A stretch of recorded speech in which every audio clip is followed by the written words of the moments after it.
ধন্যবাদ। সম্মানিত ইলেকট্রনিক ও প্রিন্ট মিডিয়ার সাংবাদিকবৃন্দ, আসসালামু আলাইকুম এবং শুভ সকাল। আহ, আপনাদের সকলকে স্বাগত জানাচ্ছি আজকে এই প্রেস ব্রিফিংয়ে।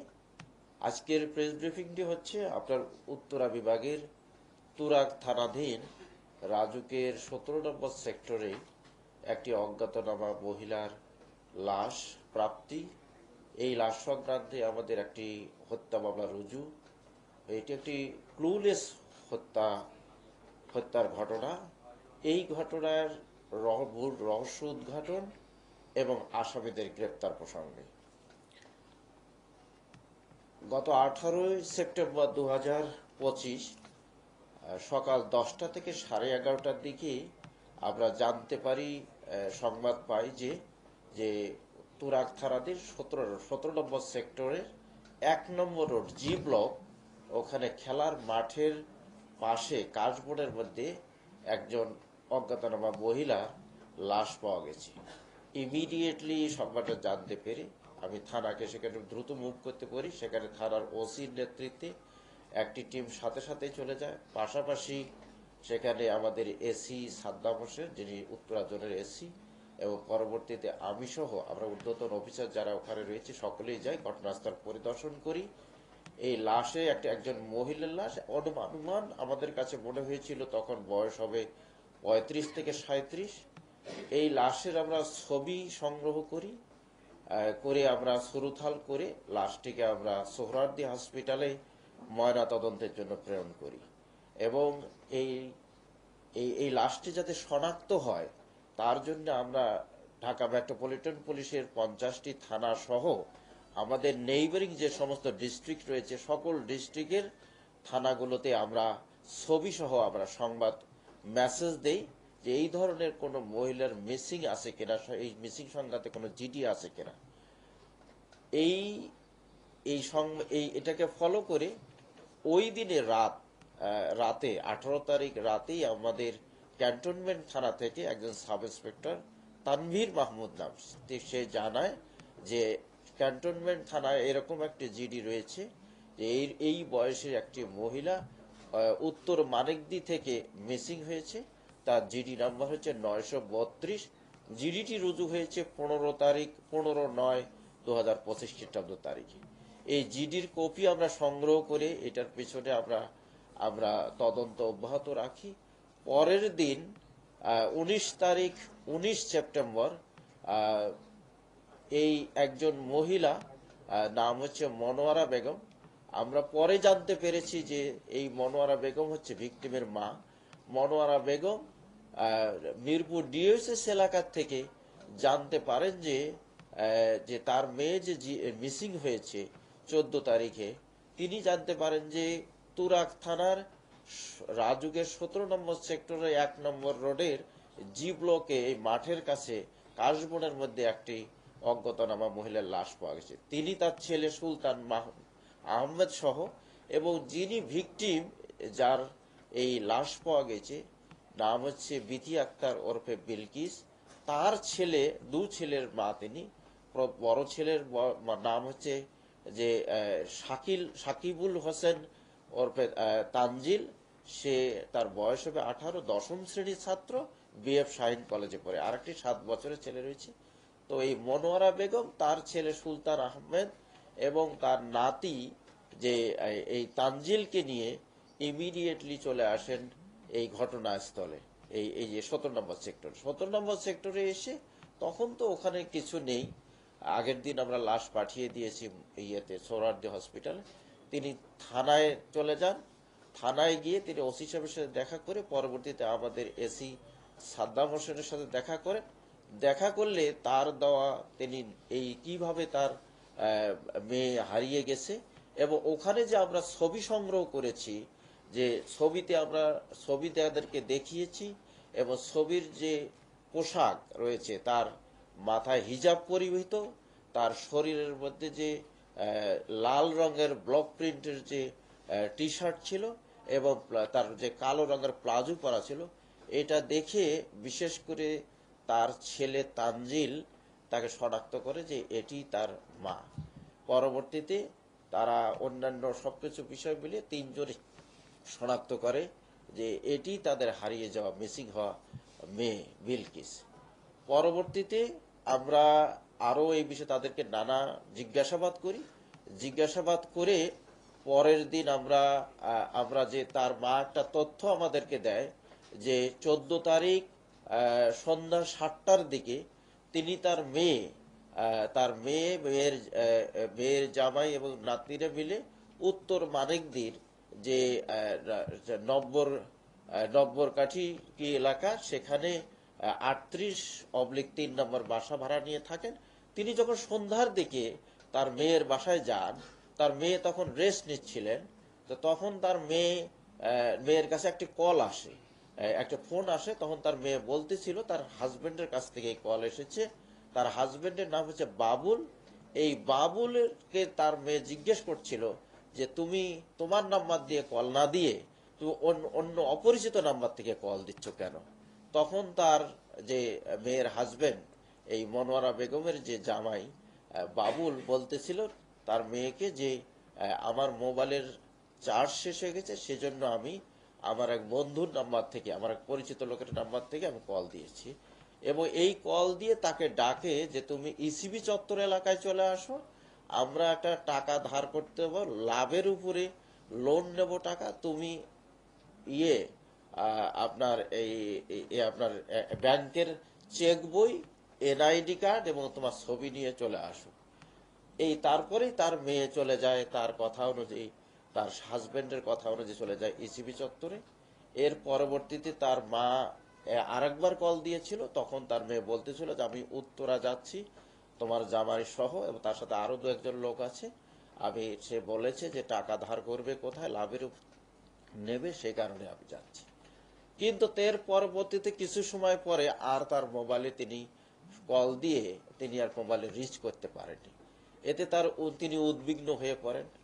পরবর্তীতে এই তথ্য জেনে আমরা এটাকে ফলো করি, আমরা এটা খুব নিবিড়ভাবে আমরা ইনভেস্টিগেশনে নামি, খুব সিরিয়াসলি আমরা এটাকে নেই। পরের দিন আমরা এই ভিকটিমের মা মনোয়ারা বেগম, তার ভাই সুলতান আহমেদ, তার ছেলে তানজিল এবং তার হাজবেন্ড বাবুল, এই বাবুলকে আমরা নিয়ে আসি থানায়। নিয়ে এসে আমরা 20 তারিখ 12:50 দিকে আমরা নিয়ে এসে তাকে ব্যাপক জিজ্ঞাসাবাদ করি। জিজ্ঞাসাবাদ করলে বাবুল যে তথ্য দেয় ওই সময়ে, তার তথ্য আমরা যেটা পেয়েছি তাতে দেখেছি সে মিথ্যা তথ্য দিয়েছে, যে ঘটনার সময় সে মানিকদি ছিল। বাট আমরা তাদের মোবাইল থেকে তথ্য প্রযুক্তির সাহায্যে তাদের লোকেশন আমরা ফাইন্ড আউট করে দেখেছি। ঘটনার সময় তার এই বাবুল তার স্ত্রী বিথি আক্তার ওরফে বিলকিসের সাথেই ছিল ঘটনাস্থলে, 17 নম্বর সেক্টরে তখন ছিল।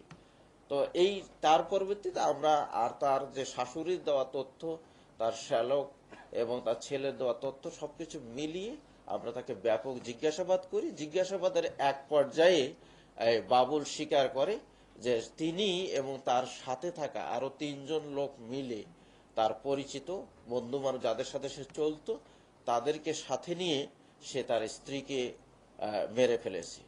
তিনি আরো জানান যে তিনি প্রায় 2-3 মাস আগ ধরে তার স্ত্রীকে এই হত্যার পরিকল্পনা করেন তাদের সাথে, এবং পরিকল্পনা করে শেষ 14 সেপ্টেম্বর 2025 এই 17 নম্বর সেক্টরে তাকে নিয়ে গিয়ে তাকে সন্ধ্যা 7:30 থেকে 9:30-র মধ্যে, ঘটনাটি সে ঘটিয়েছে 9টা থেকে 9:30-র মধ্যে,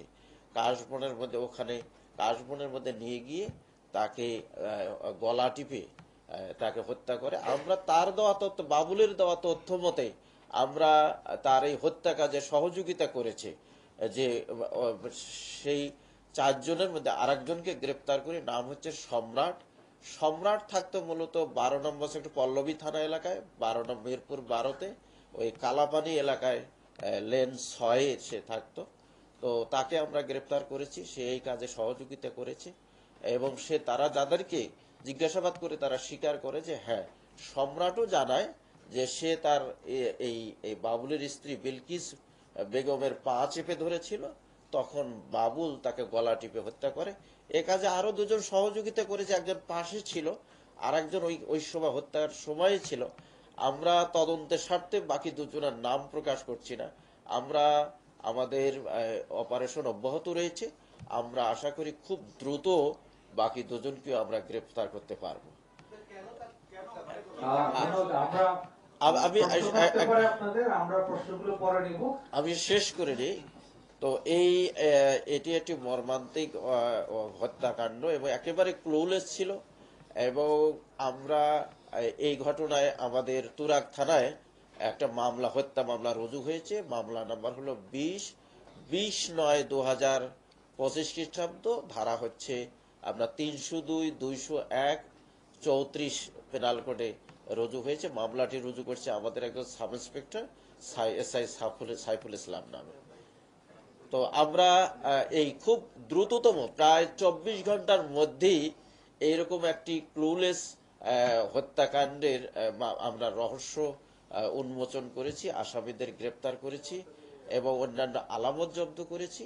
আমরা মনে করি এটি আমাদের উত্তরা বিভাগের প্রত্যেকটি বড় বড় অপরাধের কাজে আমাদের একটা টিম হিসেবে কাজ করি। আমার নেতৃত্বে টিমটি চলে এবং আমি প্রত্যেকটা ঘটনায় আমরা সকলে থানার অফিসারদের সহ, এসিদের সহ, এডিসি সহ আমরা একত্রে টিম ওয়ার্ক হিসেবে নিরলসভাবে কাজ করি।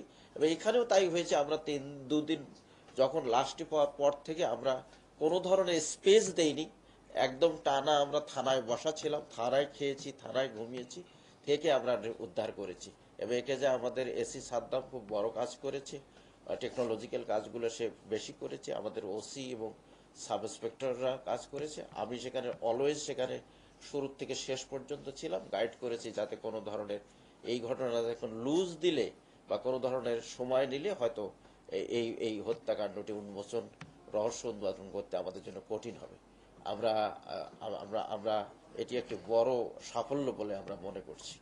ধন্যবাদ আপনাদের। আমরা প্রশ্ন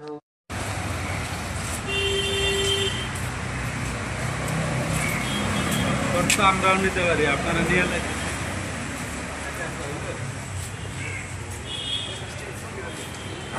একটু দাঁড়ান, ভাই একটু আমাদেরকে করে নিতে দেন। উত্তরা ভাই আমরা একটু দেন, এটা কি এই আসামি পিক করবেন?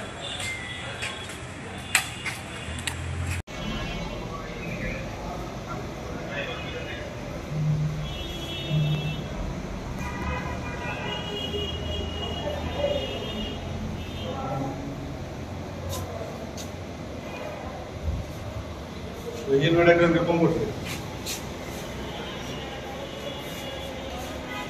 ভাইদো, হেলমেট কিন্তু একটা কম আছে।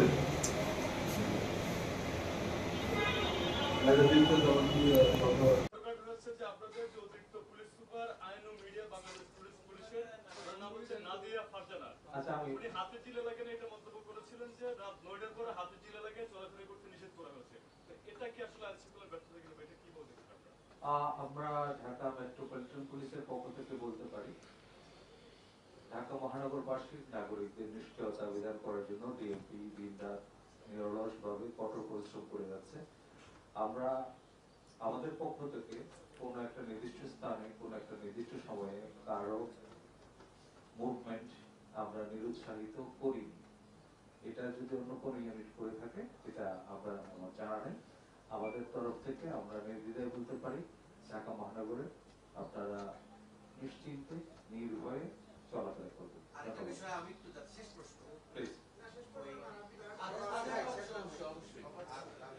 আমার শেষ প্রশ্ন একটা নিউজ ভাইরাল হলো, আওয়ামী লীগ ধরলে, ছাত্রলীগ ধরলে আপনারা নাকি টাকা পাবেন আর কি, নিউজ ভাইরাল হয়েছে। ওয়ারলেসে বলা হয়েছে যে প্রতিকার মিছিল করতে গেলে ধরলেই 5,000 টাকা পাবা, তোমরা সবাই ধরো। এরপরে নিউজ ভাইরাল হয়েছে, এটা একটা বিষয় অনেকেই অনেকভাবে ব্যাখ্যা করতে পারেন। স্বাভাবিকভাবে যখন আমাদের অফিসার ফোর্স কোনো ভালো কাজ করে, ভালো কাজকে আমরা সবসময় উৎসাহিত করে থাকি। এই ক্ষেত্রে আর্থিক প্রণোদনা থেকে শুরু করে বিশেষ করে তাদেরকে আর্থিকভাবে পুরস্কৃত করার অভিযান কিন্তু বিআরবিতে রয়েছে, আইনিভাবে রয়েছে। এছাড়া কাজে উৎসাহিত করার জন্য বিভিন্নভাবে তাদেরকে পুরস্কৃত করার বিধান রয়েছে। এখানে উল্লেখ বিশেষভাবে কোনো একটা কাজের জন্য ওরকম আপনি যে কথাটা বললেন যে ওয়ার্ল্ডের বার্তা বিষয়টা আমার জানা নেই, তবে যে কোনো সময় যে কারো ভালো কাজের জন্য উৎসাহিত করার যে বিধান সেটা আমাদের রয়েছে এবং এটা আইনের ভেতরেই নিয়মের মধ্যে থেকে আমরা করে থাকি। ধন্যবাদ। একটা অভিযোগ শোনা যায় বাংলাদেশের বিভিন্ন জায়গা থেকে ঢাকা শহরে এই নিষিদ্ধঘোষিত আওয়ামী লীগ এবং ছাত্রলীগের অনেক নেতাকর্মী এবং তাদের ক্যাডাররা ঢাকা শহরে আশ্রয় নিয়েছে। Chittagong city corporation Chittagong metropolitan police কয়েকদিন আগে আমরা দেখেছি তারা বাসা ভাড়া না দেওয়ার জন্য তারা মাইকিং করে জানিয়ে দিয়েছে এবং অনুরোধ করেছে। আপনাদের পক্ষ থেকে ঢাকা মেট্রোপলিটন পুলিশের পক্ষ থেকে এই ধরনের কোনো আপনারা নেবেন কিনা অথবা এ বিষয়ে কি বলতে চান? কোনো স্থানে মাইকিং করে কাউকে বাসা ভাড়া দেওয়া না দেওয়া এই বিষয়টা আমাদের দৃষ্টিগোচর হয়নি। আমরা ঢাকা মেট্রোপলিটন পুলিশের পক্ষ থেকে অপরাধ এবং অপরাধীদের সম্পর্কে সবসময় তথ্য সংগ্রহ করছি, তাদের বিরুদ্ধে আমরা প্রয়োজনীয় ব্যবস্থা গ্রহণ করছি এবং এই ক্ষেত্রে আমরা আইনিভাবেই প্রচলিত নিয়মেই কিন্তু প্রয়োজনীয় পদক্ষেপ গ্রহণ করছি। ধন্যবাদ। শেষ প্রশ্ন। আমরা দেখি যে আপনাদের বিভিন্ন সংস্থা থেকে অনেক অত্যাধুনিক মাদক ধরা হয়, কিন্তু আমরা দেখেছি আপনারা এখানে মিডিয়া সেল ব্যাপারে এসেছে, আমার সাথে বিশেষ করে গাঁজা জাতি বেশি পেয়েছে। এটা আমরা সক্রিয় সত্য প্লিজ আপনারা একটু ওনাকে সহযোগিতা করেন। আমরা আমাদের বিভিন্ন সংস্থার বিভিন্ন অত্যাধুনিক তারা যে মাদক দ্রব্যগুলি ধরছে, কিন্তু আপনাদের মধ্যে এরকম কিছু পাচ্ছি না কেন? Number one. নাম্বার টু, আমি একটা প্রশ্ন আমরা প্রায় সময় আমি শুনতে পাই ঘুরে ফিরে, একটু আগে সেই প্রশ্নটা হয়েছে ওইটা বলার দিয়ে আমি আরেকটু বলতে চাই, যে একটু অ্যাড করতে চাই। এই যে আপনারা এত কষ্ট করে ধরছেন, রাত জেগে না খেয়ে অফিসে খেয়ে আসামি ধরছেন, কিন্তু একটা প্রভাব বাক্য আছে ফাঁক ফোকর দিয়ে বের হয়ে যায়। এইটা চিরাচরিত একটা শব্দ চলে আসছে একদম। এই ফাঁক ফোকরটা কি আপনাদের পক্ষে বন্ধ করা সম্ভব? কেন হচ্ছে না এটা বন্ধ করা? ধন্যবাদ আপনার প্রশ্নের জন্য। আপনি যেটা বলেছেন মাদক দ্রব্যের শ্রেণী, বিভিন্ন রকমের মাদক, আমরা সাধারণত কিছু প্রচলিত মাদক, এর বাইরে কিছু অপ্রচলিত মাদক দ্রব্য আমরা দেখতে পাই। গত আগস্ট মাসে ঢাকা মেট্রোপলিটন পুলিশ প্রায় লক্ষাধিক ইয়াবা ট্যাবলেট উদ্ধার করেছে এবং প্রায় 600 কেজির ঊর্ধ্বে গাঁজা উদ্ধার করেছে। এর বাইরে কিছু অপ্রচলিত মাদক দ্রব্য উদ্ধার করেছে। আমাদের যে কোনো মাদক দ্রব্য থেকে উদ্ধার শুরু করে যে কোনো নিষিদ্ধ পণ্য এগুলা উদ্ধারের জন্য আমাদের যে প্রচেষ্টা সেটা অব্যাহত রয়েছে। যদি কেউ আপনারা জানেন ইতিমধ্যে আমরা গুলশান এলাকায় বিভিন্ন সীসাবারে অভিযান পরিচালনা করে অবৈধ সীসা থেকে আরম্ভ করে নানা ধরনের নেশা জাতীয় দ্রব্য কিন্তু উদ্ধার করেছি। অতএব যে কোনো মাদক দ্রব্য যেটা মাদকের তফসিলভুক্ত সেইসব ক্ষেত্রে আমরা অবশ্যই আইন অনুযায়ী ব্যবস্থা গ্রহণ করব এবং এক্ষেত্রে আমরা কোনো ধরনের প্রদর্শন করব না। ধন্যবাদ সবাইকে। ধন্যবাদ আপনাদের সবাইকে আন্তরিক ধন্যবাদ এবং কৃতজ্ঞতা।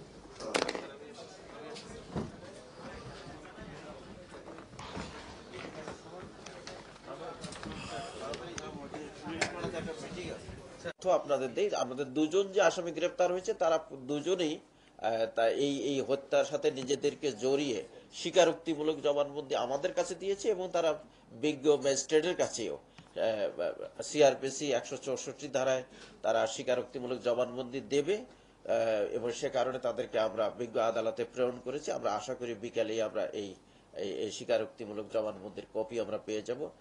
আমরা তারা যে স্বীকারোক্তিমূলক জবানবন্দি দিয়েছে তার হাজবেন্ড বাবুল যেটা আমাদেরকে জানিয়েছে সেটি হলো যে সে তাদের মধ্যে প্রায় দীর্ঘ 6 বছর ধরে এই দাম্পত্য কলহের পিছনে বড় কারণ হচ্ছে সে তার স্ত্রী অনেকগুলো টাকা এই প্রায় 20 থেকে 25 লক্ষ টাকা সে এবং তার স্ত্রী মিলে মানুষের কাছে লাভের উপরে গ্রহণ করেছে, এই ইন্টারেস্টের উপরে, এবং এই টাকার লোন তাকে ইন্টারেস্ট দিতে হয়।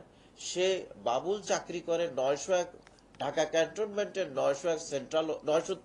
703 সেন্ট্রাল ওয়ার্কশপে। সে মেকানিক হিসেবে কাজ করে, মিডিয়াম যে ওয়ার্কশপ সেখানে কাজ করে, সেখানে চাকরি করে, সিভিল জব। তো সেখানে সে 31,000 টাকার মতো বেতন পায়। এই টাকা দিয়ে তার এই প্রতি মাসে যে তার সুদের টাকা দিতে গিয়ে তাকে হিমশিম খেতে হচ্ছে। এবং এগুলো নিয়ে যখনই সে বাসায় যাচ্ছে, তার স্ত্রী, এই যে মানুষ যেহেতু সুদের টাকার জন্য অলওয়েজ আসতেছে, তো সে শুতে পারে না, খাইতে পারে না। অলওয়েজ এই যে পাওনাদাররা সবসময় এসে তার বাসায় যন্ত্রণা করছে, তার স্ত্রী তাকে এগুলো নিয়ে খুব বকাবকি করছে, এবং এটা নিয়ে তাদের মধ্যে দাম্পত্য কলহ চরম পর্যায়ে। এবং তার সংসার চালাতে গিয়ে তার আরো অভিযোগ রয়েছে, তার স্ত্রী যেই টাকা নিয়েছে সে হয়তো সে সন্দেহ করে তার ভাইকে বা তার মাকে দিয়েছে। এবং এগুলো নিয়ে তাদের মধ্যে দ্বন্দ্বটা চরমে। লাস্ট 2-3 মাস আগে সে পরিকল্পনা করেছে যে এই হত্যাকাণ্ড, সে তার স্ত্রীকে সে মেরে ফেলবে। এবং প্রত্যেকে তার সাথে যে চলে সাঙ্গপাঙ্গ, এই 4 জন মানুষ, একজন সম্রাট আর 2 জনের নাম আমাদের কাছে রয়েছে, তাদেরকে সহ সে এই কাজটি, হত্যাকাণ্ডটি ঘটিয়েছে। তাকে হত্যা করলে যে সমাধান হবে, মানে এটা বাবুল কিভাবে বুঝলো বা বিবেচনা করবে? এইটি এই ধরনের কোনো সমাধানের বিষয়ে কোনো কথা সে বলেনি। সে তো ধরেন লেভেল অল্প শিক্ষিত বা অশিক্ষিত মানুষ। বাবুলের বয়স হবে আপনার 35 ইয়ার্স ওল্ড, এরকম হতে পারে। তার এই যে কলহের যে সে হয়তো একমুখী হয়তো চিন্তা করেছে। আমরা সেভাবে সে বলেছে যে আমাদের তার সাথে যে আমার তিক্ততার কারণেই তার যে পারিবারিক কলহ, এ কারণেই সে হত্যা করেছে বলে আমাদের কাছে স্বীকার করেছে। আর বিজ্ঞ আদালতেও সে সেটা স্বীকার করবে বলে সে বলে প্রতিশ্রুতি দিয়ে বিজ্ঞ আদালতে চলে গেছে, আমরা পাঠিয়েছি। এই স্ত্রী হত্যায় যারা এরকম সহযোগী হিসেবে নিয়েছে তারা কি ভাড়াটে হিসেবে নিয়েছে? একরকম ভাড়াটি সে তাদেরকে বলেছে। এবং যে সম্রাট যেটা আমাদের কাছে স্বীকার করেছে সেটা হলো যে তাকে 50 হইতে 1 লক্ষ টাকা সে দেবে এই ঘটনার পরে। বিভিন্নভাবে সে তাকে বলেছে যে সে তো খুব বেশি বেতন পায় না, হয়তো 31-32 হাজার টাকা স্যালারি পায় ওখানে। সে বলেছে যে এই ঘটনা, এই টাকায় কাজটা করে দিলে সে তাকে বিভিন্ন সময় 50,000 থেকে 1 লক্ষ টাকা পে করবে।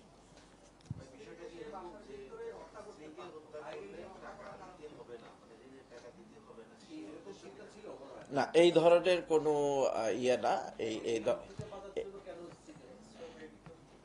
না, সে তো আমরা তো ফোকাস করেছি যে সে যেহেতু নিজে স্বীকার করেছে, এবং সে ম্যাজিস্ট্রেটের কাছেও এই স্বীকারোক্তি দেওয়ার জন্য সে কনফেস করেছে, আমাদের কাছে সম্মত হয়েছে। তো সুতরাং এই পারিবারিক কলহের জের ধরে হয়তো তীব্রতাটা আরো বেশি হতে পারে তাদের মধ্যে। তো সেই কারণে আমরা ভিন্ন দিকে, যেহেতু সে নিজেই নিজেকে জড়িয়ে স্বীকার করেছে, সুতরাং অন্য কোনো দিকে এই প্রসঙ্গ নেওয়ার আমরা প্রয়োজন মনে করিনি। মহিদুল ভাই, এই যে দাম্পত্য কলহ অনেক বছর ধরেই হয়তো সর্বশেষ তারা যেদিন মারা ফেলে ওদিন পর্যন্ত তারা কি একসাথে থাকতো নাকি এর আগে? একসাথে থাকতো। তার শাশুড়ির কাছ থেকে আমরা আর একটা তথ্য পেয়েছি, সে কিছুটা মাদকাসক্ত ছিল, সবসময় মানে অবসেস থাকতো, মানে মাদকাসক্তও ছিল তার এই জামাই বাবুল। সেসবও একটা তথ্য আমরা পেয়েছি। আমাদেরও তার কাছে চলাফেরায় মনে হয়েছে, এবং তার চেহারা শুরুর দিকে মনে হয়েছে ইট মে বি, হতে পারে। তো আমরা যেহেতু হত্যা ঘটনার তদন্তটার মধ্যে প্রায়োরিটি দিয়েছি, অন্যদিকে আমরা আর অ্যাটেনশন দেইনি। একটা বিষয় জানার ছিল, সেটা হচ্ছে বাবুল কি এক্ষেত্রে তার ওয়াইফের কাছ থেকে কোনো ইনভ্যালিড পেয়েছে, এরকম কোনো প্রমাণের ছিল? আর আরেকটা বিষয় হচ্ছে, যেহেতু ওনার স্বামী স্ত্রী চাইলে তো বাসার ভিতরে যে কোনো সময় হয়তো বা কৌশল অবলম্বন করে তাকে হত্যা করতে পারত, সেটা বাইরে কেমন কথা বলতে? না, যেটা হলো যে সে যেটা স্বীকার করেছে, আমরা ওদিকে ফোকাসটা করেছি। অনেক কিছু হয়তো হতে পারতো, এটা না হয়ে এটা হতে পারতো, এটা না হয়ে এটা, অল্টারনেটিভ মেবি মেনি অনেক হতে পারতো। তো সেদিকে যেহেতু সে নিজেই স্বীকার করেছে যে আমি এভাবে আমার স্ত্রীকে মেরেছি, কল্পনা করেছি, সুতরাং অন্যদিকে আর দৃষ্টি বা আমরা অ্যাটেনশন দেওয়ার প্রয়োজন মনে করি। ধন্যবাদ। অনেক তথ্যই দিয়েছে যেগুলো আমাদের পরবর্তী অভিযানের স্বার্থে আমরা এখানে রিভিল করতে চাচ্ছি না। মিজান ভাই, এই জেনেভা ক্যাম্প আইন শৃঙ্খলা বাহিনী একের পর এক অভিযান পরিচালনা করে, কিন্তু এই খনি, এই মাদক থেকে শুরু, অস্ত্র থেকে শুরু করে এই খনি একটা কারখানা, আপনারা ভালো জানেন না ভিতরে কি আছে, এটা শেষ হয় না। এটা কিভাবে শেষটা কিনা কারখানা পাচ্ছেন না। না, আপনাদের একটা জিনিস জানা উচিত যে মাদক হচ্ছে সবসময় আমরা নিয়ন্ত্রণ করতে পারি, একবার নির্মূল করা কিন্তু সম্ভব না। মাদক ব্যবসা বলেন, মাদক যারা সেবী, এদেরকে কিন্তু আমরা বিভিন্ন অভিযানের দ্বারা বিভিন্নভাবে কিন্তু আমরা তাদেরকে একটা নিয়ন্ত্রণে রাখি, কিন্তু নির্মূল করাটা আসলে আমার মনে হয় যে আগেও যেভাবে ঘটে নাই, আমরাও চেষ্টা করে যাচ্ছি, হয়তো এটা আমরা কাঙ্ক্ষিত পর্যায়ে হয়তো পৌঁছে যাব, কিন্তু এটি আমরা নিয়ন্ত্রণে রাখার জন্য সর্বোচ্চ চেষ্টা করব। মিজান ভাই, আমরা বরাবরই দেখি যে এই যে 40 জন গ্রেপ্তার হলো, হয়তোবা তারা অসংখ্যবার গঠিত গ্রেপ্তার হয়েছে একই মামলায় তারা করেছে। এই যে চোর পুলিশ খেলাধুলা, মানে এই বিষয়গুলো, মানে এটা সমস্যাটা কোথায়? দেখা যাচ্ছে আপনি আপনার দায়িত্ব পালন করতেছেন, র্যাব করতেছেন, কিন্তু তারা 1 মাস 15 দিন বা কিছুদিন পরে আবারও জেল থেকে ফিরে এসে একই অপরাধে জড়াচ্ছে। ধন্যবাদ। পুলিশ হচ্ছে ক্রিমিনাল জাস্টিস সিস্টেমের একটি পার্ট। তো আমরা আমাদের অংশটুকু যেটি রয়েছে, মামলার আসামি গ্রেপ্তার, তদন্ত প্রক্রিয়া, এটি আমাদের পক্ষ থেকে আমরা সর্বোচ্চ ভালোভাবে করার চেষ্টা করি যেন কোনো ত্রুটি না হয়। তো বাকি যে অংশটুকু বললেন, সেই অংশটুকুতে আমাদের কোনো হাত নেই, সেটি অন্য সংস্থা করে। তো আমার মনে হয় যে সে প্রসঙ্গে আমাদের কোনো মন্তব্য না করাই সমীচীন হবে।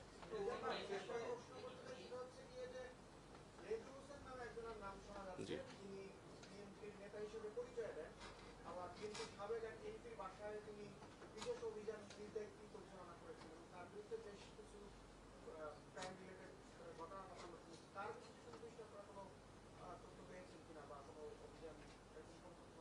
না, আমাদের কাছে অভিযোগ যদি আসে তাহলে অবশ্যই সেটি আমরা আমলে নেব, এবং সেখানে যার নামই থাকুক না কেন, সেটি লেদু হাসান হতে পারে কিংবা অন্য হাসান হতে পারে, আমরা তাদের বিরুদ্ধে ব্যবস্থা নেব। জি।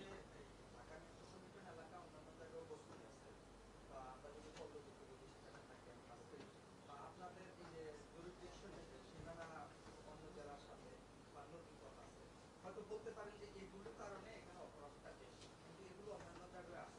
সেই তুলনায় ঢাকা মহানগরীর মধ্যে মোহাম্মদপুর আদালপুর এলাকায় খুবই বাজে অবস্থা এই মাদক ব্যবসা, এই বিষয়ে আপনাদের কোনো বিশ্বাস আছে? আপনি বিশেষ করে আপনার দায়িত্ব নেওয়ার পর থেকে যে কেন এই এলাকায় অপরাধগুলো বেশি হচ্ছে, এটা কোনো গবেষণা আছে? না, আমরা দায়িত্ব নেওয়ার পরে যেটি দেখেছি যে গত 5 আগস্ট পরবর্তী সময়ে যে অপরাধের একটি মানে চরম আকারে একটা বিস্ফোরণ ঘটেছিল আর কি। তো অপরাধীরা যারা বাইরে ছিল তারাও চলে এসেছিল, এবং তারপরে অনেক অপরাধ সেখানে ঘটেছে।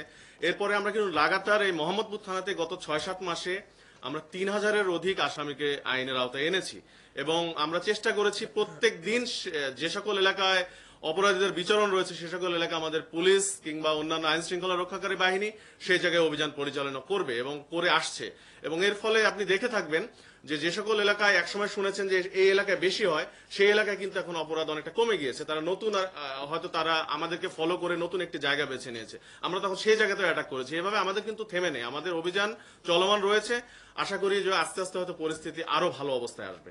মিজান ভাই, শহরে অধিকতর নিরাপত্তার জন্য আমরা বরাবরই প্রতি সরকারি আবাসনীতে সিসিটিভি বা এই বিষয়গুলো সেট আপ করা হয়, বা এই বিষয়ে যেরকম লাস্টটা কার্বনে রেখেছিল যে উত্তরা, তো দেখা যাচ্ছে এটা ক্লুলেস, অনেক এটাকে খোঁজার জন্য ইনভেস্টিগেশনের জন্য অনেক অনেক কষ্ট করতে হচ্ছে, কিন্তু কারা লাস্টটা ওখানে ফেলে গেল, কোন গাড়ি থেকে না গেল, প্রাথমিকভাবে কি সিসি ফুটেজ শহরে আপনাদের যে এলাকা সেখানে করছে কি? না, আমাদের ডিএমপির পক্ষ থেকে আমাদের ঢাকা মেট্রোপলিটন এলাকার মধ্যে সিসিটিভি ফুটেজের বিষয়টা যেখানে আসছে, আপনারা জানেন আমাদের ঢাকা মেট্রোপলিটন পুলিশের মধ্যে প্রায় 600-র অধিক সিসি ক্যামেরা রয়েছে ঢাকা মেট্রোপলিটন পুলিশের, যেগুলো আমাদের কেন্দ্রীয় যে নিয়ন্ত্রণ কক্ষ রয়েছে সেখান থেকে মনিটর করা হয়। এর বাইরে গুলশান, বনানী, বাড়িধারা এবং নিকেতন সোসাইটি এই অংশে LOCC law and order coordination committee নামে তাদের নিজস্ব উদ্যোগে প্রায় আরো 1200 সিসি ক্যামেরা স্থাপন করা হয়েছে, যেগুলো সংশ্লিষ্ট এলাকা সমূহের নিরাপত্তা প্রদানের জন্য কাজ করছে এবং অপরাধ নিয়ন্ত্রণে অনেকাংশেই ভূমিকা রাখছে। এই মিলে সর্বসাকুল্যে 2000-এর অধিক সিসি ক্যামেরা সক্রিয় রয়েছে। আমরা চেষ্টা করছি আমাদের এই সিসি ক্যামেরা নেটওয়ার্কের আওতাটা আর একটু বাড়ানোর জন্য। আশা করি ভবিষ্যতে পুরো ঢাকা শহরকে যদি আমরা সিসি ক্যামেরার আওতায় নিয়ে আসতে পারি, এই যে অপরাধ নিয়ন্ত্রণ, বিভিন্ন ধরনের ঝটিকা মিছিল নিয়ন্ত্রণ, এইসব কাজে আরো উল্লেখযোগ্য ইতিবাচক ভূমিকা পালন করবে। ধন্যবাদ। একটা প্রশ্ন হচ্ছে, গত কয়েকদিন আগে দেখা গেল যে একজন গণমাধ্যম কর্মী এক জায়গায় গিয়েছিল মাদক নিয়ন্ত্রণের কিছু কাজ করার জন্য, যে যারা মাদক ব্যবসা করছে তাদেরকে উৎখাত করতে হবে ইত্যাদি কিছু। পরবর্তী দেখা যাচ্ছে থানার ওসি কিন্তু তার বিরুদ্ধে কথা বলে যে সে একজন গণমাধ্যম কর্মী, সেখানে হয়তো কিছু টাকার জন্য হয়তো সেখানে গিয়েছিল, এবং পরবর্তীতে দেখা যাচ্ছে সেই গণমাধ্যম কর্মীও কিন্তু আবার ওসির বিরুদ্ধে অভিযোগ করে যে তিনি তো তার কাছে প্রতিনিয়ত ওই টাকা খায়, এবং তার জন্যই গত 3 দিন আগে ওসির বিরুদ্ধে একটা ঝাড়ু মিছিল বের হয়। আসলে এই ব্যাপারটা কি আপনারা অবগত আছেন, বা এই ব্যাপারটা কিভাবে দেখছেন? এটা কোন এলাকা? নীলফামারী জেলার ডোমার উপজেলা। আচ্ছা, আমি বিনীত বলতে চাই, এটা যেহেতু ঢাকা মহানগর এলাকার বাইরে, এই সংক্রান্তে তথ্য আমাদের কাছে এই মুহূর্তে নেই। এই সংক্রান্তে কোনো তথ্য আমাদের কাছে নেই, তবে আমরা এই কথা দৃঢ়প্রত্যয়ের সাথে বলতে পারি, আমাদের কোন সাংবাদিক ভাইরা যদি কোনো তথ্যের জন্য আমাদের নিকট বা আমাদের পুলিশের ঢাকা মহানগরের কোন ইউনিটের কাছে চান, আমরা সর্বোত্তভাবে সহায়তা করবো। আপনাদেরকে ধন্যবাদ। কালকে একটা বিষয় যেটা আপনার জুরিডিকশনে, মানে আপনার অধীনে যারা ছিল, এসি থেকে শুরু করে আর দুজন, তাদের প্রত্যাহারের বিষয় নিয়ে বেশ কিছু কথা হয়েছে। আপনার ঘটনাটা কি ছিল? আপনার কাছে জানতে চাই। প্রত্যাহার করা হলো। আচ্ছা, এটা একটু আমি উত্তর দেই। কিন্তু তার বিষয়ে আমি জানি বিষয়টা, যেহেতু টিএমপির স্পোকসপারসন হিসেবে আমি এই বিষয়টা আপনাদের সামনে একটু পরিষ্কার করি। ঢাকা মহানগরীতে যত ইউনিট গুলো রয়েছে, সেগুলো থানা, ফাঁড়ি বা ডিভিশন যেখানে হোক না কেন, এসব থানা, ফাঁড়ি বা ডিভিশনের কার্যক্রমগুলো, তাদের যে নিয়মিত যে কাজ, সেগুলো পরিদর্শন এবং তাদেরকে প্রয়োজনীয় দিক নির্দেশনা দেওয়ার জন্য প্রায়শই আমাদের ঊর্ধ্বতন কর্মকর্তাগণ এসব স্থাপনা পরিদর্শন করেন এবং তাদের প্রয়োজনীয় দিক নির্দেশনা প্রদান করেন। তো গত শুক্রবার দিন একইভাবে মোহাম্মদপুর থানায় আমাদের ঢাকা মেট্রোপলিটন পুলিশের অতিরিক্ত police commissioner crime and operations staff যান এবং সেখানে গিয়ে ফোর্স এবং অফিসারদের প্রয়োজনীয় দিক নির্দেশনা দেন, এবং এক পর্যায়ে আমাদের কিছু পুলিশ সদস্য তাদের কাজকর্মে অসন্তোষ প্রকাশ করেন। পরবর্তীতে বিকালবেলা মোহাম্মদপুর জোনাল এসি এবং মোহাম্মদপুর থানার ইন্সপেক্টর অপারেশনস এবং ওই সময়ের ডিউটি অফিসার, এই 3 জনকে ডিএমপি সদর দপ্তরে সংযুক্ত করা হয়। এটা নিতান্তই প্রশাসনিক কারণে, এটা নিয়ে অন্য কোনো অপতথ্য ছড়ানোর বা ভুল ব্যাখ্যা করার কোনো অবকাশ নেই। এটা অবশ্যই ভালো দিক, কারণ এটা অনেকদিন পরে এমন একটা বিষয় দেখলাম। তো এই ধরনের কার্যক্রম কি আপনারা ডিএমপি সক্রিয় থানাতে শুরু করেছেন এই ইন্সপেকশনের বিষয়ে? ইন্সপেকশন এটা একটা চলমান প্রক্রিয়া, এবং আমাদের ফোর্স অফিসারদের সতর্ক রাখার জন্য, তাদেরকে কাজে আরো বেশি মনোযোগী এবং আত্মবিশ্বাসী করে তোলার জন্য আমাদের নিয়মিত কার্যক্রমগুলো চলমান থাকবে, এবং এই ক্ষেত্রে এটাকে আমরা ইতিবাচক ভাবে আমরা দেখবো, যাতে করে আমাদের সদস্যরা সব সময় দায়িত্ব পালনে তৎপর এবং সতর্ক থাকে। ধন্যবাদ। আচ্ছা, এই পর্যায়ে আমি আরেকটা বিষয় এখানে আপনাদের সামনে তুলে ধরতে চাই। আপনারা জানেন, সাম্প্রতিক সময়ে কার্যক্রম নিষিদ্ধ আওয়ামী লীগ এবং এর অঙ্গ সংগঠনের সদস্যরা রাজধানীতে বিভিন্ন স্থানে ঝটিকা মিছিলের আয়োজন করে জনমনে আতঙ্ক সৃষ্টি করার চেষ্টা করছে। থানা পুলিশের পাশাপাশি ঢাকা মহানগর গোয়েন্দা পুলিশ এসব ঝটিকা মিছিলে অংশগ্রহণকারী, তাদেরকে অর্থ সহায়তাকারী, আশ্রয় প্রদানকারীদের বিরুদ্ধে নিয়মিত অভিযান পরিচালনা করছে। সেই প্রেক্ষিতে গত 24 ঘন্টায় ঢাকা মহানগর গোয়েন্দা পুলিশ রাজধানীর বিভিন্ন স্থানে অভিযান পরিচালনা করে কার্যক্রম নিষিদ্ধ আওয়ামী লীগ ও এর অঙ্গ সংগঠনের 8 নেতাকর্মীকে গ্রেফতার করে। গ্রেফতারকৃতরা হলো বাংলাদেশ আওয়ামী লীগের সমর্থক তানভীর রেজওয়ান ইসলাম ভুইয়া, গাজীপুর কাজী আজিমউদ্দিন কলেজ 1 নম্বর যুগ্ম আহ্বায়ক ও গাজীপুর মহানগর ছাত্রলীগের উপপ্রচার সম্পাদক কামরুল ইসলাম শাকিল, ঢাকা মহানগর উত্তর ছাত্রলীগের সহসভাপতি আল ইত্তেহাদ রোহান, ঢাকা দক্ষিণ সিটি কর্পোরেশনের 10 নম্বর ওয়ার্ড যুবলীগের সাংগঠনিক সম্পাদক লাহুল হোসেন, 46 নম্বর গ্যান্ডারিয়া আওয়ামী লীগের সহ সাংগঠনিক সম্পাদক মোহাম্মদ হাসান, কুমিল্লা মুরাদনগর উপজেলা ছাত্রলীগের সাবেক সহ সভাপতি মোহাম্মদ ইয়াসিন আহমেদ রবি, যার বিরুদ্ধে এই ঝটিকা মিছিলে অংশগ্রহণকারীদের অর্থ সহায়তা এবং তাদের আশ্রয় প্রদানের অভিযোগ রয়েছে। কেন্দ্রীয় ছাত্রলীগ কমিটির সাবেক সহ সম্পাদক, ঢাকা মহানগর দক্ষিণ ছাত্রলীগের সাবেক সহ সভাপতি, বাগেরহাট জেলা মোংলা পৌরসভা ছাত্রলীগের সাবেক সদস্য মোহাম্মদ সজীব কাজী এবং আজ হাজারীবাগ থানা ছাত্রলীগের সাংগঠনিক সম্পাদক প্রভাত চৌধুরী। আপনারা জানেন এই যে ঝটিকা মিছিল আয়োজন এবং জনমনে আতঙ্ক সৃষ্টি করা, এই ব্যাপারে ঢাকা মেট্রোপলিটন পুলিশ তাদের কঠোর নীতি গ্রহণ করেছে এবং সেটা অব্যাহত থাকবে এবং রাজধানীতে যে কেউ এইসব ঝটিকা মিছিল অংশগ্রহণ করে পরিকল্পনা